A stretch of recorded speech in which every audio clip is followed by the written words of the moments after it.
Hey YouTube, it's Dimitri, and today as part of our R series, we are going to do a finance-related example to the apply function in R. So finance example using apply.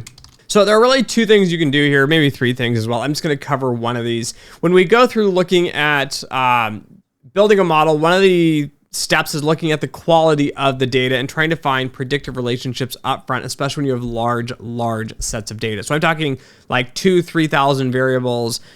Some are unique, some are quite similar in nature. And a few things you can look at is how to handle missing values, which I'm not going to cover in this video. The other one is looking at outliers, which we're also not going to cover in this video. And then finally looking at the amount of unique values in each variable or column here. And we're going to look at that. So how many unique values are in a variable? And we're going to use the apply function to go through and do this because we could easily pull it for each column, but I want to do an entire table. If we have thousands of tables, I would like to just programmatically do this and narrow this down quickly here. I will note here when I do this in model development, so model development note, the variables that are removed get added back at the end. And what I mean by this is I just want to note that like we don't actually throw out variables and then never look at them again. We do this for the initial model fitting, and then we do fine tuning and bring in the entire universe and handle all that whole other thing. But statistically, since R is a stats language, I want to mention that up front here. So let's create a matrix here for our example. And I want to make sure we have NA values because I just want to show that NA in itself is its own unique value. So we will go through this here. So let's just assign to Z a matrix, and we'll use C to create this, and we'll list out some values here. So let's do 6 and use NA all caps if you want to add in an NA value in R, if you're curious how to do that. And then we're going to close out this parentheses here, and we're going to say the number of rows is going to be equal to 5. Number of columns is going to be equal to 4. Let's make the screen a little bigger so we can see this. And then we'll print this out real quick because it makes it easier to see. All right, and now we have 4 columns, 5 rows. You can see this little table here. We have some NAs, as I mentioned. So just to start with here, the problem itself is going to be how to count the number of unique values in each column. And I'm going to put this here as a kind of a spoiler alert. You know, pause the video here and try this on your own. I would just recommend doing this. Just start off with first, like, how do you do it for a column? Right? Just do it simple. And then how do you do it for the entire matrix using the apply function? There are a few snags, and I'm going to show you here in a second how I ended up going about this. There are multiple ways to do this as well. Okay, so let's count the number of unique values in a column. And the way we're going to do this is just look at the first column. So we'll call it column 1. So call 1 unique. And we're just going to assign to that the length. And then we're going to get unique. And we're going to put in our matrices here, which is going to be Z. And then I'm gonna use square brackets, nothing for the rows, and I'm gonna put 1 for the columns. Let me just run unique so you can see what this does. It produces all of the unique values, but we wanna know the number, like how many unique values are there in total. So that's why we're going to get the length of this. So it's gonna take the length of this, and it will tell us that value here.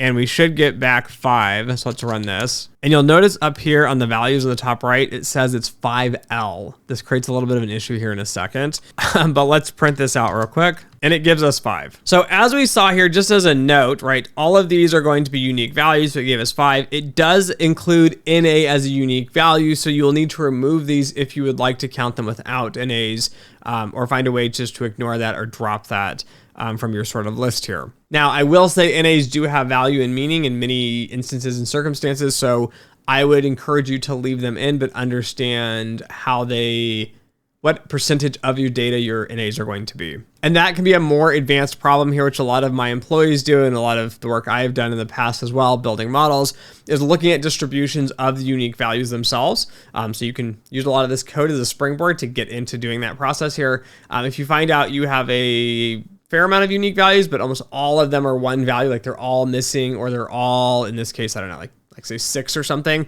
like that's going to create a sort of a problem here. There's not a lot of unique information in that data set itself. And then let's just do column 2 real quick, just as another example here so you guys can see this. And again, we're just going to call column 2, and we're going to print this. And it gives us, there's only 2 values that are going to be unique. So we can go back up here and look. And again, we have 23. which is the only one we have here, and then 124. So there are only 2 unique values. So a note on a few of the snags that I ran into, which I wish I would have coded out for you guys. but I'll just put it here. A few of the snags, one of them is it was giving me the data type and then the number. So it's character and numeric together. It would say like integer, 5. Like there's 5 unique values or integer. When it's returning this creates a little bit of an issue because now if there are floats or doubles or anything else, any sort of other type of data in here, it creates a little bit of an issue and it's messy and things don't turn out the way they're supposed to, which is why I want you guys to go and try to do this just with the apply function first, because you can kind of see and wrestle with this and be like, okay, this makes sense. The clean way that I'm going to do this is just to create one function, which we did this in episode 2, I believe. I think it was episode 2. So if you don't know how to create a function, go to episode 2. And this function is going to combine length and unique as we did above. And I'm not trying to pass a function to a function. So if you remember in the apply setting, you have apply, you have the matrix that you're passing to it, you have the dimensionality of either rows or columns, and then you have the function and the function arguments. You can't pass, at least not simply, another function as an argument into the function. So you can't pass a function to a function, and it just creates a little bit of a headache. Quick, easy workaround, just make your own function. So what we're gonna do is call this unique columns or unique call, and we're gonna type function to create a function. We're gonna pass it some matrix M, curly brackets to define what's inside of this function. And we're gonna call it mCount, and we're gonna have length unique of M, so that matrices we're going to pass it, and then we would like to just return mCount. And so we'll run that, and of course not going to do anything, it just saves the function and puts it up here on the top right. And now let's apply this to the matrix Z here, and what we're going to do is just to unique values, so unique vals, we'll assign matrix, because remember we want the results to come out as an actual matrix, not just a bunch of values or a value, because it'll be like 10 and it'll be for each one. And then we're going to use our apply function, which we learned in the last video. Again, we apply it, we're going to pass it the matrix, which is going to be Z. The dimension code is going to be 2 for columns. And then we're going to do unique call, which is the function that we just created up here. We're just going to pass it down here. And it doesn't take any arguments, so that's good. And then we'll close that, parentheses here, and then we'll have in row equals 1. So you'll note here in general, like I'm going to specify I want 1 row, because this function is going to generate the number of unique values in each column. So there's 1 long row, but I don't necessarily need to specify the number of columns, because a database could have 10, 50, 1,000, 17, like I don't know. You don't need to tell it how many columns it's going to have, because it's going to do the apply function over the entire data frame over all the columns. So you can just leave that empty and let it do the interpretation there. And then we're just going to print this out here, and we'll run those. And you'll see we get this nice pretty matrix down here. Again, column 1 has 5 unique values, 2 and 2, 4 and 3. And that is really how you use the apply function for somewhat of a common problem. You'll notice a lot of really simple things that you will do consistently, like NAs, means, those sorts of things.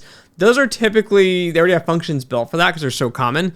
But in finance, there often start to be like unique things you want to do. Or in this case, like you start to nest multiple functions, or maybe you're trying to do multiple steps. Like I know I'm going to be doing all these transformations and adjustments to the columns. I need to do it to all the columns.